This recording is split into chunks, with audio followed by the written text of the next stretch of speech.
बारां जिले के आदिवासी अंचल क्षेत्र में अधिकांश अशिक्षित लोग निवास करते हैं, जो शिक्षा के अभाव में पारंपरिक खेती से ही जुड़े हुए हैं। पारंपरिक खेती से कोई अच्छी खासी इनकम किसानों को नहीं हो पा रही है। इस कारण किसान कर्ज के बोझ तले दबा रहता है। इसके उलट सहरिया क्षेत्र राजपुर गांव के किसान राकेश नेहरा, सुजीत नेहरा और राजकुमार नेहरा ने पारंपरिक खेती को छोड़कर बागवानी खेती को अपनाया। खेतों में आम, अमरूद, अनार, कटहल, जामुन, आंवला, सब्जी की खेती शुरू की। किसान परिवार को बागवानी खेती से अच्छी आय हो रही है। किसानों का कहना है कि पारंपरिक खेती से परिवार का खर्चा चलाना मुश्किल हो जाता था। अब तो महंगाई के जमाने में लागत भी ज्यादा आने लगी है।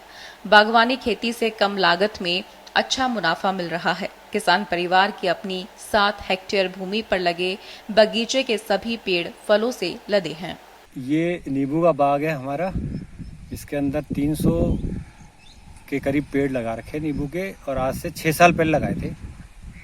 अब ये भरपूर इनमें फसल आ रही है, और ये 12मासी नींबू है, कागजी नींबू है, बहुत ही अच्छी किस्म का नींबू है। इसके अंदर पहला फल आता है, उसके बाद तुरंत ही इसमें दूसरा फल की तैयारी हो जाती है। हाथ के हाथ इसमें दूसरा फल शुरू हो जाता है। मतलब 12 महीने इसमें लगातार फल चलता रहता है। और अभी मैंने तकरीबन 3 क्विंटल एक दफ़ा तुड़वा के मंडी पे पहुँचवाए थे, और उसके 15 दिन बाद ही दोबारा 4 क्विंटल तुड़वाए। तो इस तरीके से 7 क्विंटल इसी बार के मेरे गर्मियों के हो गए।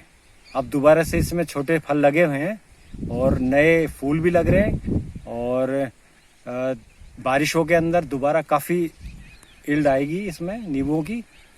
और उम्मीद है कि इस तरीके से हर साल ये तो बढ़ता ही जाएगा, ये घटता नहीं है, क्योंकि ये बीजू नींबू है, बीज से लगाया हुआ है, और इसकी उम्र भी लंबी होती है। और इसके अंदर ऑर्गेनिक तरीके से कर रहे हैं हम, कोई ज़्यादा ये भी नहीं आती, बीमारी भी नहीं आती। खाद के रूप में हम अपना देसी गायों का जो पालन कर रहे हैं उसी का खाद डालते हैं। और ये देखिए एकदम हरा भरा बहुत ही अच्छा हो रखा है। किसानों ने बताया कि परंपरागत खेती में गेहूं, जौ, चना, सरसों आदि की फसलें होती थी। कभी ज्यादा सर्दी की वजह से फसलों को नुकसान होता, तो कभी पानी की कमी के कारण अच्छी पैदावार नहीं होती। इससे भविष्य की जिम्मेदारियां अधर झूल में दिखाई देने लगती थी। कृषि विभाग के एनजीओ की सलाह पर फलदार पौधों का बगीचा लगाने और सब्जी की खेती करने का मन बनाया। नर्सरी से 300 पेड़ खरीदकर 10 हेक्टेयर जमीन पर लगाए। अब इन पेड़ों पर अमरूद, जामुन, आंवला, कटहल, अनार फल आने लगे हैं। अब वह खेत में थोड़ी मात्रा में अनाज पैदा करते हैं, बाकी क्षेत्र में सब्जी और बागवानी करते हैं। अपनी पारंपरिक खेती के साथ साथ बागवानी भी में आए, और बागवानी में नींबू मेरी पहली पसंद इसलिए है कि यहाँ बंदरों का थोड़ा सा प्रकोप ज़्यादा है, और बंदर नींबू के अंदर ज़्यादा नुकसान नहीं कर सकते। इसको ना खा पाते हैं और ना ही इसका कांटे होते हैं इसमें, इसलिए इसका नुकसान ज़्यादा होता नहीं बंदरों से। वो तो अपने अपने क्षेत्र के अनुसार और आवारा पशु और जंगली पशुओं के हिसाब से ही अपनी खेती डिसाइड करनी पड़ेगी, और उसी हिसाब से आपको बागवानी के अंदर कौन सा फल और फूल वाली खेती करनी है वो अपने क्षेत्र के हिसाब से करनी पड़ेगी। हमारे क्षेत्र में आवारा पशु अधिक है और बंदरों का काफ़ी बड़ा प्रकोप है, तो मुझे सबसे अच्छा नींबू लगा। और कटहल के पेड़ लगा रखे हैं, कम से कम 25-30 कटहल के पेड़ हैं, 300 नींबू के पेड़ हैं, और थोड़े बहुत जामुन के हैं, शौक के रूप में 4-5 अनार के हैं, और 3-4 हमारे अमरूद के पेड़ हैं जो शौकिया तौर हमारे खुद के हैं। बाकी आम की गुठलियाँ लगाई थी मैंने 40-40 फीट दूर, और उसको 1 साल के बाद मैंने माली से यहीं ग्राफ्टिंग करा दी थी, दशहरी, चौसा, लंगड़ा की।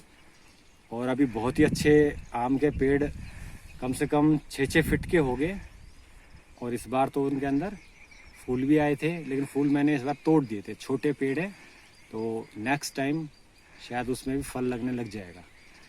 तो मैं तो यही चाहूँगा कि अब जो किसान हैं पारंपरिक खेती के साथ साथ बागवानी में भी आए, और बागवानी के अंदर थोड़ा सा धैर्य रखना पड़ेगा, तो आने वाला टाइम आपको लगातार फल और इनकम देता रहेगा।